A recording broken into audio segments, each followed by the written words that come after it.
Finishing third in tonight's Budweiser Duel, race number 2, is Kurt Busch. He drives the number 41 Haas Automation Chevrolet for Stewart Haas Racing. And Kurt, congratulations on the performance here tonight with the new race team. And I heard you on the television just talk about the excitement of starting now the Daytona 500 for this new race team.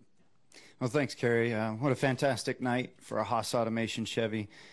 Thanks to Gene Haas for giving me this shot and building a team over the offseason with Daniel Knost. It's been a great progression, and then to deliver on our first night a top 5 finish, that's solid. And I got to race my way tonight, and that was due to Tony Stewart locking himself into the Daytona 500 in that first race. That meant that we had the Champions Provisional on the 41 car if we needed it, and I was able to go hammer down and race to the front. And it was solid execution, though, on Daniel's part, crew chief, with our pitch strategy, and the draft played into our hands, except for just that last lap. I wish I would have had a shot to win. I had Jeff Gordon in a Chevrolet behind me and Jimmy Johnson there, and McMurray. And when those 5th and 6th place guys start getting dicey and you haven't made your move yet, if you're second, it's going to be tough to generate enough speed to clear the leader. And coming off turn 4, I had to block Jeff Gordon high. If I'd have tried to block him low, I would have been involved in the wreck as well. And so I took the approach of let's protect our car at that last moment, and it brought home as many Chevys as we could up in that top 5. But you know, it's a great start for us, and thanks to Gene Haas and Tony Stewart, away we go. Questions for Kurt Busch? Raise your hand if you have one. Questions for Kurt Busch? Right here, front row. Tom has one.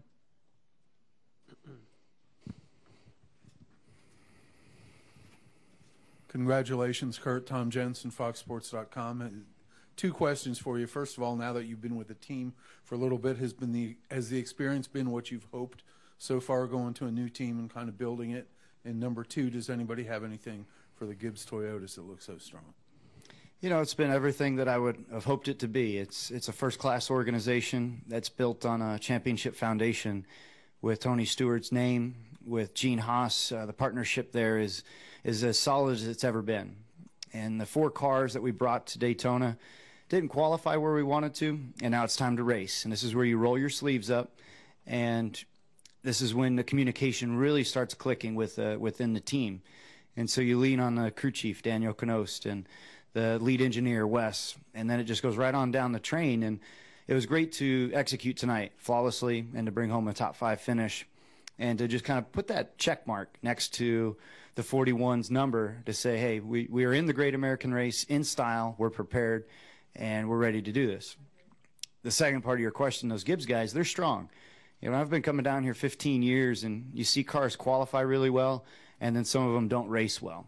Then you see guys that don't qualify well, and then they race really well. And there's, I'm starting to draw some conclusions. I'm not the smartest guy. Maybe it's taken me way longer to figure this out than most.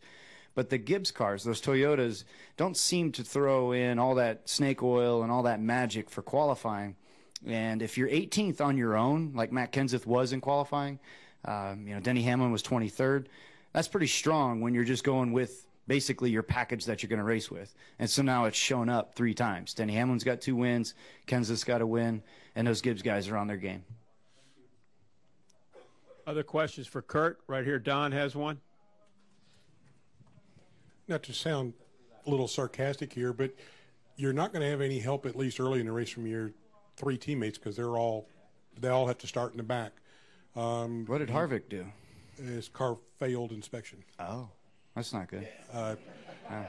Maybe there is a 12-pack in the trunk. That was almost what he said, the way he said it, too. Oh. Something about you explain it. It's Go ahead. track bar. Track bar had okay. Over 3 inches. Over 3 inches of split, yeah. That's it. So you're going to have to make new friends at least early, or unless they ask you to drop back to help them. You know, for us, Gene Haas came over and patted the hood of the car, and it was his name on the hood of the car, and it says Haas Automation, and our car doesn't have a scratch on it. And I've never, you know, seen a guy that doesn't say much show so much with that one genuine pat of the hood on his car is in the top 10 in the Daytona 500. It's our best bullet on the 41 car.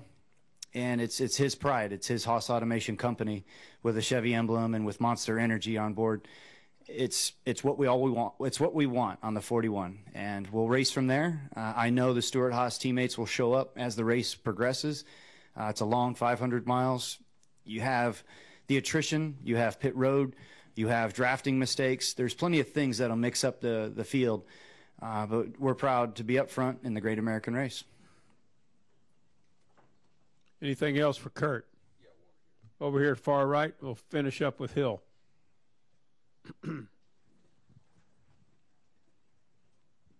Hill Overton, WNDB. Kurt, what do you perceive as the major difference in the feel of this year's car with the tweaking versus a year ago when you were here? I know you were in a Chevy, but a different Chevy last year, naturally. You know, it just seems like everybody has more things scienced out, and there's more speed in the cars. What I've noticed is maybe we've gotten so aggressive with trying to find speed that teams are starting to sacrifice stability. And when you sacrifice stability, that means your cars are wandering around a little bit more. And we've seen some wrecks in the tri-oval. The tri-oval is a corner, literally. It's not a straightaway. And a car is not as loaded in the tri-oval as it is in the banking on turns 1 and 2 and 3 and 4. So the car skates on the looser side or the unstable side through the tri-oval, and it's now starting to get to the point where you got to make sure you put some comfort back in the car and not necessarily go for that raw speed. But it's not like years past where the asphalt was old and it was about handling. It's still about raw speed, but the cars are wandering around a little more this year. Is that skating more the 18 degrees versus the 31 degrees where you got more to grip in that 31 degrees versus 18 at the start-finish line? Yeah, you're right. The corners are 31 degrees of banking, and it holds the car better. The tri-oval is 18, and therefore it slides around a little bit more through that corner.